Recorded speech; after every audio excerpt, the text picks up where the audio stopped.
जय माँ इंद्राक्षी, जय अम्बे। इंद्राक्षी धाम में दर्शकों आप सभी का हम हार्दिक स्वागत करते हैं। आज के दिन जिन जातकों का जन्म दिवस है, मैरिज एनिवर्सरी है, उन सभी को हमारी तरफ से बहुत बहुत शुभकामनाएं।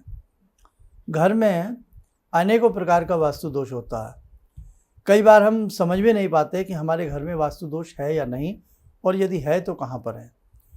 उसके लिए कामधेनु का चित्र, कामधेनु मैया का चित्र आप अपने घर में इस प्रकार से लगाएं, अभी बताएंगे। आपके अनेकों प्रकार के वास्तु दोष दूर होंगे। धन, समृद्धि, वैभव आपके घर में फलेगा फूलेगा। आइए पहले आज का हम पंचांग देखें, फिर आगे की चर्चा करते हैं। 13 मई सन 2025, दिन मंगलवार, संवत 2082, ज्येष्ठ मास आज से प्रारंभ हो चुका है। कृष्ण पक्ष, तिथि प्रतिपदा, नक्षत्र भी सुबह के 7 बजे हैं, विशाखा है। राहु काल 3 से 4:30 बजे, दिशा सूल उत्तर दिशा।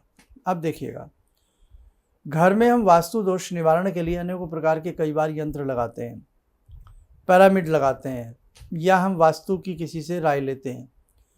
लेकिन कई बार सब कुछ ठीक ठाक सा होता है, लेकिन कई बार हम कहीं से कुछ सुन लेते हैं, समझ लेते हैं, या यूँ कहें कुछ समझ में नहीं आता कि लगता है वास्तु दोष तो नहीं कहीं हमारे घर में। तो आज हम आपको कामधेनु माता का चित्र की बात बता रहे हैं। ये मिले तो ये लगावें, नहीं तो गाय और बछड़ा, इन दोनों का चित्र आप अपने घर में लगावें। किस दिन लगाना है ये ध्यान से सुन लें, किस दीवार पर लगाना है, वॉल पर लगाना है, ये सुन लें।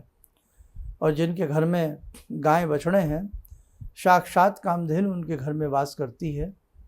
सुख दुख तो सबके जीवन में आता है, लेकिन वो व्यक्ति बहुत बड़े सौभाग्य के प्राप्त कारक होते हैं, सौभाग्य के मालिक होते हैं, स्वामी होते हैं, जिनके घर में साक्षात कामधेनु होती है। देखो बेटा, गौ माता की सेवा हमें हर रूप में करनी चाहिए, जितनी जिससे बने उसे करनी चाहिए। गोवंश की सुरक्षा रक्षा हमें हर रूप में करनी चाहिए। अब देखो, कामधेनु का चित्र आपने देखा होगा, एक ऐसी गाय जिनके समस्त शरीर में देवी देवताओं का वास होता है, ऋषि मुनियों का वास होता है, नाना भांति के पुष्पों का वास होता है। ऐसा कामधेनु का चित्र का कैलेंडर बाजार से मिल जाता है। गुरुवार के दिन, बृहस्पतिवार के दिन, चांदनी रात का बृहस्पतिवार हो, यानी कि शुक्ल पक्ष का बृहस्पतिवार हो, और यदि गुरु पुष्य नक्षत्र हो तो अति उत्तम, महाउत्तम। गुरुवार के दिन पुष्य नक्षत्र आ जाए, महाउत्तम, इसे गुरु पुष्य नक्षत्र कहते हैं, और वो भी शुक्ल पक्ष का हो तो अति उत्तम। चित्र में चित्र को हल्का सा गंगा जल का छींटा मार करके साफ कर लें। गौ माता के मस्तक पर चंदन का तिलक लगावें। धूप दीप अर्पण करके उत्तर की दीवार पर, नॉर्थ में या ईस्ट में, नॉर्थ की वॉल हो या ईस्ट की वॉल हो, या आपके घर का हो ईशान्य कोण, नॉर्थ ईस्ट का जो कॉर्नर होता है वो ईशान कोण होता है। उस दीवार पर जितना कैलेंडर, जितना बड़ा आप लाए हो या तस्वीर जो भी आप लाए हैं, उतने हिस्से में गंगा जल के छींटे मारें और उसको वहीं पर आप किसी तरह से चिपका दें या हैंग करें। जब जब आप अपने घर में पूजा पाठ करें, उस कामधेनु को भी आप ऐसे धूप दीप दिखाया करें। आपके घर में गुप्त से गुप्त, अज्ञात से अज्ञात वास्तु दोष दूर होगा। और जब सुबह सुबह उठें तो पहली नज़र यदि आपकी कामधेनु पर पड़ती है, अपने बेडरूम में नहीं लगाना, ये ध्यान रखें। उठ करके जावें, और मतलब पहली निगाह से मतलब यही है कि चाहे भले ही आपने सबको देखा है, कोई बात नहीं, लेकिन उठते ही यदि आप जा कर के उन्हें प्रणाम कर लें तो बेटा समझ लेना समस्त देवी देवताओं को आपने प्रणाम कर लिया है। भगवान श्री कृष्ण को अति प्रिय हैं गौ माता, आपने देखा भी होगा। जब उनको स्नान कराया गया दुग्ध से, अनेकों रहस्य प्रकट हुए, रक्षा की गई, गोवर्धन पर्वत कनिष्ठिका उंगली पर उठाया गया, प्रभु का नाम गोविंद पड़ा, सभी जानते हैं। भगवान श्री कृष्ण बहुत प्रेम करते हैं गौ माता से। आज गौ माता की स्थिति आपने किसी से छिपी नहीं है, आनंदित भी है और कहीं न कहीं करुणामयी भी है, दोनों बातें हैं। जिन गौशालाओं में बहुत अच्छी व्यवस्था है, गौ माता आनंदित हैं। जो गौ माता को गौ माता समझ कर के उस दर्जे के साथ, भाव के साथ उनके साथ रहता है, स्थिति आनंदित है। लेकिन दूध निकाल लिया और गऊ को छोड़ दिया। धूप में भटक रही हैं, प्यासी घूम रही हैं, कूड़ा पन्नी ढेर पर खड़ी हुई आपको मिल जाएंगी यदा कदा। ये करुणामयी स्थिति है। नंदी आपको मिल जाएंगे। और एक चीज़ और आप देख लेना, बहुत लोग सामान बेचते हैं, नंदी को उसमें बांध लेते हैं। सामान बेचने वाली मैं बात कर रहा हूँ, और कोई बात नहीं कर रहा। वो नंदी एक ही स्थान पर 8-8 घंटे 10-10 घंटे खड़े रहते हैं। कई बार हमने देखा है कि फल वल बेचने वाले उस पर फल लगा लेते हैं। 8-8 10-10 घंटे बेचारे नंदी एक ही पाँव पर एक ही स्थान पर खड़े रहते हैं। हमने घोड़े भी देखे हैं ऐसे। अनेकों लोगों को हमने समझाया भी है, कड़ाई से भी उनको बोला है, सख्ताई से भी उनको बोला है कि भाई आप इनको फल बेचें, कुछ भी करें, लेकिन इनको आप इतनी गर्मी टेम्परेचर में एक स्थान पर खड़े हैं, आपने तो छाता लगाया हुआ है, तो कम से कम इनको किसी छायादार स्थान पर अपनी बुग्गी से इससे खोल करके आप दूसरी जगह बांध दें। आप देखना, कभी नोटिस करना बेटे, नोटिस नहीं करते हम सब लोग।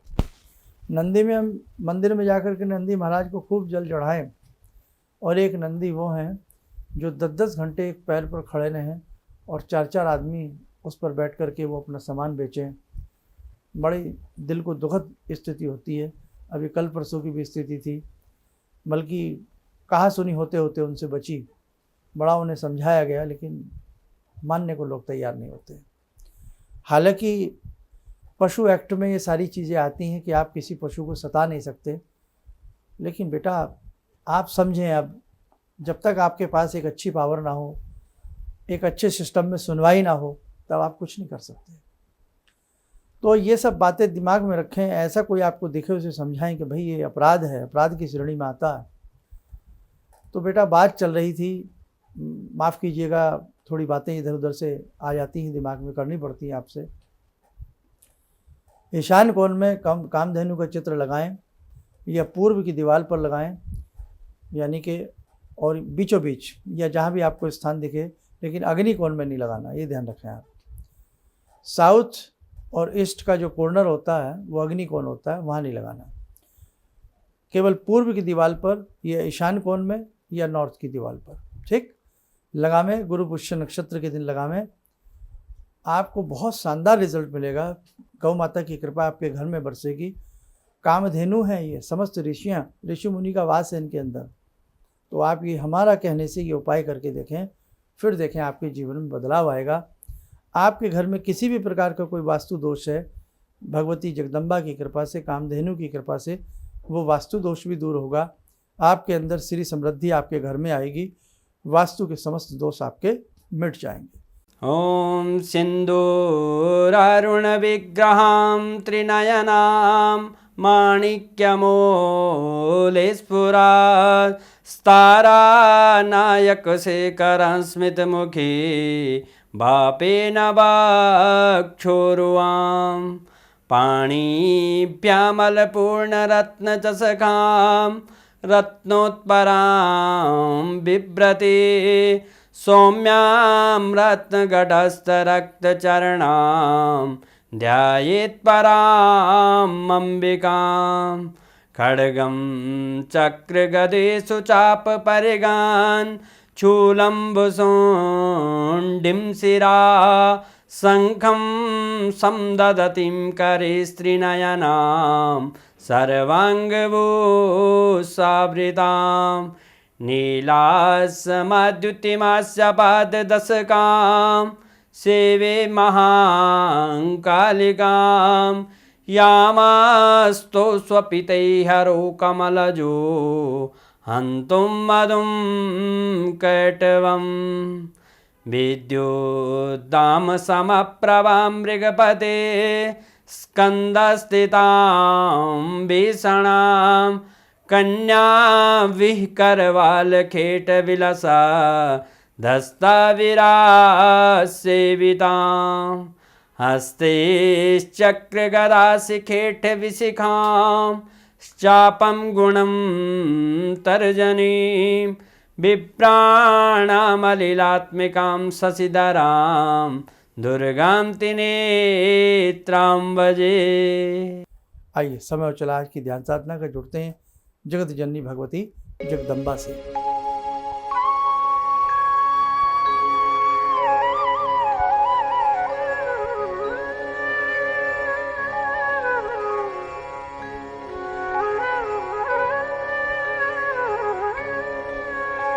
कवच बना लें, ध्यान करें भगवती का सुवासीस हम सबके ऊपर बरस रहा है। ओम बोलते हुए नेत्र खोलें, सामान्य हो जाए। देखो साधकों, ऐसे बहुत सारे रहस्य हैं, बहुत सारे ऐसे चिंतन हैं, बहुत सारे ऐसे सब्जेक्ट हैं। यदि इन पर हम ढंग से सोचें और छोटे छोटे उपाय हम अपने जीवन में उपाय का उपाय करें, भक्ति के भक्ति करें, भाव के भाव जगें, आप माने न माने जीवन में एक बहुत बड़ा परिवर्तन आता है। हम पूरा प्रयास करते हैं कि छोटे उपाय हों, वास्तु के हों, ज्योतिष के हों, मंत्र साधना के हों, हम समय समय पर प्रयास करते हैं कि कुछ ना कुछ आपको बताते रहें, ताकि कहीं ना कहीं से आपको लाभ मिले और आपका जीवन सुंदर हो, आपका जीवन शानदार हो। चलिए, आप सब लोग स्वस्थ रहें, सुखी रहें। इन्हीं शुभकामनाओं के साथ हम अपनी वाणी को विराम देते हैं। जय जय अम्बे। भगवान से जुड़ो और भगवान से जुड़ने का जरिया आपने बताया, बहुत अच्छा लगा, बहुत धन्यवाद। और सनातन धर्म को जिंदा रखने के लिए आप जो प्रयास कर रहे हैं वो बहुत सराहनीय है। हम लोग को मौका मिला है, हम लोग भाग्यशाली हैं जो आपके करीब आने का हम लोग को मौका मिला है। किसी भी समस्या के समाधान के लिए मिले प्रसिद्ध हस्तरेखा एवं वास्तु विशेषज्ञ प्रोफेसर धर्मेंद्र शर्मा जी से। नोट: शिविर में भाग लेने हेतु एवं व्यक्तिगत रूप से मिलने के लिए कॉल करने का समय सुबह 10 बजे से शाम 6 बजे तक। हमारे विभिन्न ज्ञानवर्धक कार्यक्रम देखने के लिए आप हमें अभी सब्सक्राइब करें, बेल आइकन को प्रेस करें ताकि आप देख सकें हमारा कार्यक्रम सबसे पहले। और अधिक जानकारी के लिए फेसबुक पेज को लाइक करना न भूलें।